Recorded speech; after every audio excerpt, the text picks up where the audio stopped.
Emi Seba, qu'est-ce que cela vous fait donc d'être célébré par ces graffeurs du Sénégal qui vous considèrent comme un héros africain? C'est un honneur, c'est beaucoup d'émotions, beaucoup d'affection pour la rue sénégalaise et plus globalement la rue africaine. Dans tous les pays où je voyage, où je rencontre la jeunesse africaine, je vois des témoignages d'amour qui me donnent très régulièrement les larmes aux yeux. Et mon équipe, ceux qui sont avec moi au quotidien le savent. Quelque part, c'est le rappel que le combat est présent. Généralement, on a toujours tendance à parler de la résistance africaine au passé. Et à travers nous, je pense que il y a la résurgence d'un sentiment d'autodétermination, de fierté africaine qui est plus que jamais présente. Oui, être porté ainsi par une jeunesse en quête de repères, c'est une lourde responsabilité. Comment vous mesurez cette responsabilité justement? C'est une lourde responsabilité à laquelle je pense que nous sommes préparés depuis très longtemps. C'est une responsabilité que l'on prend plus que jamais en compte. Elle fait partie de notre ADN politique. On s'est levé pour redonner de la dignité, de la fierté à notre peuple. Et donc une partie non négligeable, de plus en plus importante de notre peuple, nous le rend au quotidien. Et c'est la preuve qu'il y a plus que jamais une fusion dans cette démarche d'autodétermination. Il faut rappeler que votre combat au sein de Urgence panafricaniste cible surtout ce que vous considérez comme le néocolonialisme en Afrique. Mais Martin Luther King le disait, la moindre injustice quelque part, c'est une injustice partout.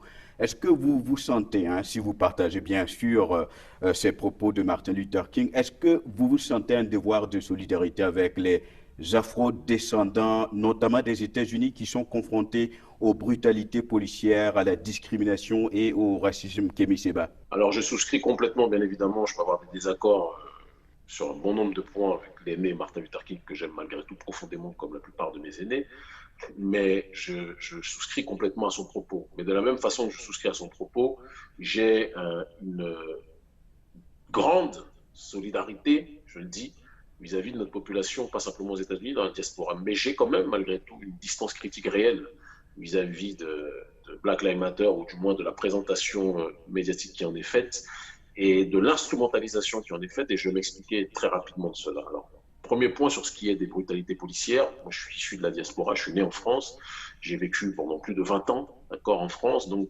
la négrophobie systémique, les brutalités policières, je connais ça. Et donc, je suis solidaire ad vitam aeternam de toutes celles et ceux qui luttent contre les brutalités Et policières. vous considérez que Black Lives Matter est instrumentalisé comme ça? Ça doit être très clair. Je suis solidaire. Je pense que c'est vraiment important qu'on précise. Je suis solidaire de cette démarche-là. Par contre, là où je suis dans une démarche de nuance et de réflexion, c'est que je pense que Black Lives Matter, aujourd'hui, est un slogan qu'on a accolé à la réalité de mobilisation qui, à la base, n'avait rien à voir avec un processus d'être beaucoup plus inclus dans ce système néolibéral occidental. C'était une démarche simplement aspirant à faire cesser les brutalités policières. Mais quand on rajoute le slogan, quand les médias progressistes occidentaux prennent ce slogan et l'accolent sur la réalité de manifestations qui n'ont rien à voir à la base avec ce slogan, on se retrouve avec une démarche qui vise quelque part à dire « Hé, les Blancs, la vie des Noirs compte ». Au XXIe siècle, c'est indigne de dire ça. Au XXIe siècle, moi, je n'ai pas besoin de dire aux Blancs que la vie des Noirs compte. Au Mais XXIe tout à siècle, fait, mon nom, apparemment aux États-Unis, au XXIe siècle, il importe encore aux Noirs de dire que Black Lives Matter. moi, je parle avec beaucoup de militants afro-américains, énormément, et je peux vous assurer que tous ne scandent pas Black Lives Matter. Beaucoup sont dans la démarche de l'autodétermination. Beaucoup sont dans la démarche de compter sur eux-mêmes plutôt que de compter systématiquement sur la réalité du gouvernement, du système américain. Tout le monde ne veut pas aller au mangeoire du système américain en tant que tel. Et Black Lives Matter, je vais vous le dire, puis synthétiser, c'est l'instrumentalisation néolibérale de la cause noire.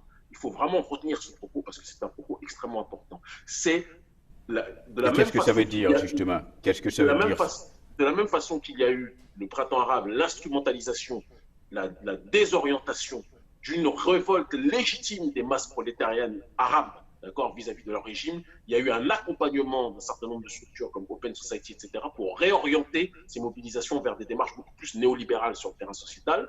Et ce qui se passe avec Black Lives Matter, c'est exactement la même chose. Il y a eu, durant les années 60, le mouvement des droits civiques, à la base, ça partait d'une révolte prolétarienne afro-américaine. D'accord. Et cette révolte prolétarienne a été redirigée par l'oligarchie américaine pour aller sur un terrain progressiste, pour qu'ils aient le droit d'aller sur les mêmes toilettes que les Blancs, comme si les Blancs étaient le baromètre de l'histoire de l'humanité. Non, ce n'est pas le baromètre de l'histoire de l'humanité. communauté. Il y a des gens qui font preuve d'un minimum de virilité intellectuelle. Et je dis et je répète, et nous sommes des millions d'Africains à penser ça, et d'Afro-descendants. Vous allez un peu partout, vous seriez surpris du nombre de gens qui pensent ça. Je le dis et je le répète, il y a des gens qui disent, nous ne sommes pas là pour dire aux Blancs, hé, les Blancs, nos vicomtes. Il y en a juste qui disent, si vous continuez à nous tuer comme vous le faites par la police, il y aura des réponses beaucoup plus fermes.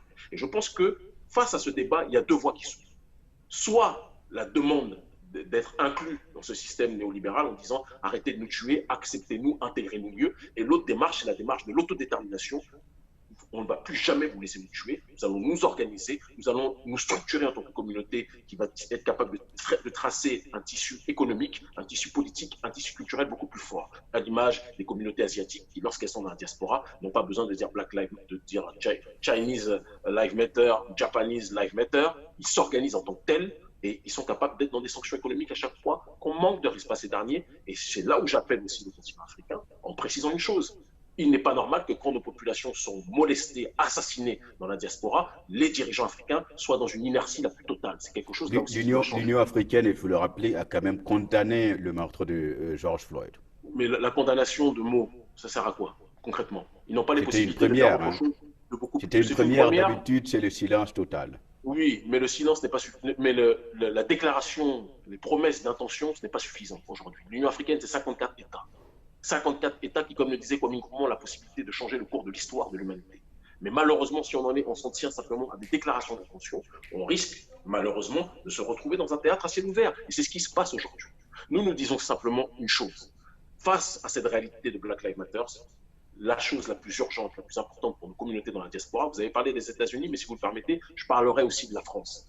La réalité de nos diasporas, c'est de se tourner vers l'autodétermination, la structuration communautaire, créer une économie communautaire, créer une démarche de solidarité dans tous les aspects de la société, de telle sorte qu'il soit beaucoup plus fort. Le but n'est pas de demander, comme je l'ai entendu dans certaines manifestations, nous avons le droit de construire cette France, nous avons le droit d'être plus intégrés à cette France, nous voulons être beaucoup plus acceptés par cette France. Faire cela, c'est aller dans le sens de ce que les forces globalistes néolibérales veulent.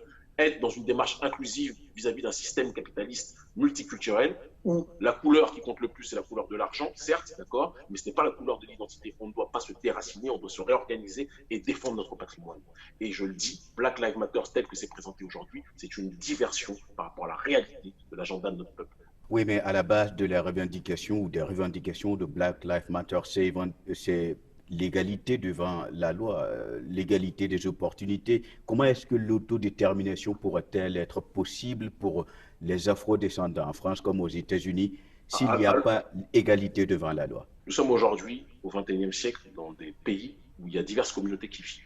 D'accord? Je vous pose une question très simple. Est-ce que vous avez régulièrement l'habitude de voir les autres communautés toujours demander des quotas pour avoir le droit à l'affirmative action? Mais c'est peut-être des communautés qui ne sont pas historiquement marginalisées comme la communauté noire, par exemple, aux États-Unis. Moi, je pense que toutes les communautés dites qu'on appelle de manière impropre, parce que ce n'est pas le bon terme, de couleur, ont connu des discriminations à différents degrés. Nous avons connu en effet des discriminations extrêmement importantes, mais la victimisation dans laquelle certains veulent nous installer n'est pas la bonne voie. Je pense que c'est un danger. Je pense qu'on doit être dans cette démarche de se responsabiliser. Je pense que demander l'égalité devant la loi, c'est une évidence. Ça, c'est pour ça que je vous ai dit depuis le départ que nous sommes solidaires vis-à-vis de la démarche de la lutte contre les brutalités policières, mais nous ne serons jamais dans une démarche de dire que, oui, nous voulons être plus inclus dans le projet occidental américain.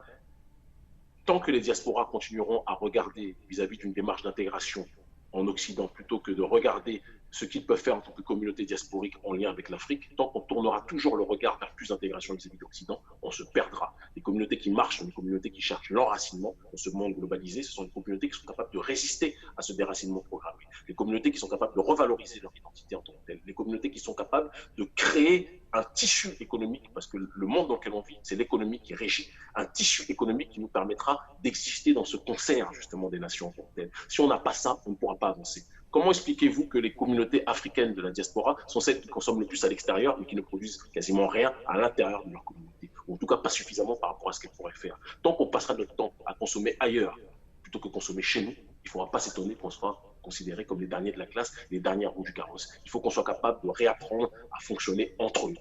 Et dire cela ne signifie pas être fermé vis-à-vis de l'extérieur. On peut interagir avec l'extérieur, mais il est temps qu'on se construise nous-mêmes, qu'on arrête toujours de se plaindre de ce qui ne va pas. Quand il y a des brutalités policières, condamnons-les. Mais je le dis et je le répète, Black Lives Matter Le problème n'est pas de lutter contre les bavures policières, il faut le faire. Le drame, le danger, le crime, c'est quand, à la suite de cette lutte contre les bavures policières, on demande à être plus intégré à une société qui, depuis des siècles, s'est bâtie sur notre oppression, sur notre génocide, sur notre déportation et sur notre esclavage. Je pense qu'il faut qu'on réfléchisse par rapport à ça. On a des pays à libérer, on a un continent à pousser vers la voie de l'autodétermination. Arrêtons de toujours chercher à être inclus dans le monde des autres et bâtissons notre propre. Oui, pour cela, il faudrait une unité parfaite et on sait bien entendu que ce qui manque le moins, en tout cas entre ces communautés noires, c'est l'unité, hein. Il faut dire qu'il y a d'ailleurs plusieurs communautés africaines, elle n'est pas monolithique, en fait, le peuple noir. Comment justement régler ce problème de l'unité? On a vu des témoignages d'immigrés africains aux États-Unis qui disent qu'ils sont rejetés par les Afro-Américains, par exemple. La question de l'unité est fondamentale dans tout progrès vers l'autodétermination ou le retour vers l'Afrique dont vous parlez. L'unité passe par la connaissance de soi. L'unité passe par la nécessité d'apprendre à l'autre ce qu'il est, ce que nous sommes. Donc il y a aussi une démarche, il faut qu'on le reconnaisse, lorsque les frères et sœurs du continent vont dans la diaspora afro-américaine, il est nécessaire de s'intégrer au monde dans lequel on veut vivre en tant que tel. Donc s'intégrer au monde diasporique de notre communauté, c'est important. De la même façon que quand vous montrez du respect à l'autre, l'autre vous montre du respect en retour. C'est un premier point. Après, il y a l'histoire, la compréhension de l'histoire qui est importante, bien évidemment. Vous avez parlé de la diversité des communautés. Je vous rappelle que, à juste titre, dans le monde arabe, il y a diverses communautés arabes qui existent. Elles peuvent avoir des problèmes entre elles sur certains points, mais quand il faut être capable d'être dans l'unité réelle face à la discrimination qu'elles subissent, elles sont capables de se parler. Je pense qu'on doit être aussi dans cette orientation, dans cette réflexion pour pouvoir avancer. Je répète, l'organisation communautaire est un b.a.-ba nécessaire, vital pour que des individus qui sont éloignés de leur tissu civilisationnel originel puissent exister. Un doigt seul ne peut rien faire. Plusieurs doigts séparés seuls ne peuvent rien faire. Mais quand ils se réunissent, ils forment un point et peuvent peser dans ce concert des nations. Je pense que tant qu'on n'aura pas cette réalité-là, on ne pourra pas avancer. Et donc, les États-Unis, c'est un cas particulier. Ils ont vécu 5 siècles aux États-Unis. C'est tout à fait normal qu'ils exigent la nécessité de pouvoir être audibles et entendus dans l'endroit où ils sont. On peut en discuter encore, même si là, les nationalistes noirs, Nation of Islam et d'autres organisations leur disent arrêtez de mendier une place dans le monde des Blancs. Construisons là où vous êtes aux États-Unis une économie noire, une communauté noire solide en tant que telle. Sur le côté des diasporas africaines d'Europe, c'est encore différent, si vous me permettez, parce que les gens sont en France depuis 1 ou 2 générations et il est très facile pour ceux qui le veulent, dans un continent aussi grand que le nôtre, de pouvoir s'organiser de là où ils sont pour contribuer à revitaliser leur terre d'origine. Qu'on arrête toujours de penser que les États-Unis doivent être le référentiel du travail à mener. Il y a un travail de décolonisation réel à effectuer parce que le néocolonialisme est plus que jamais présent.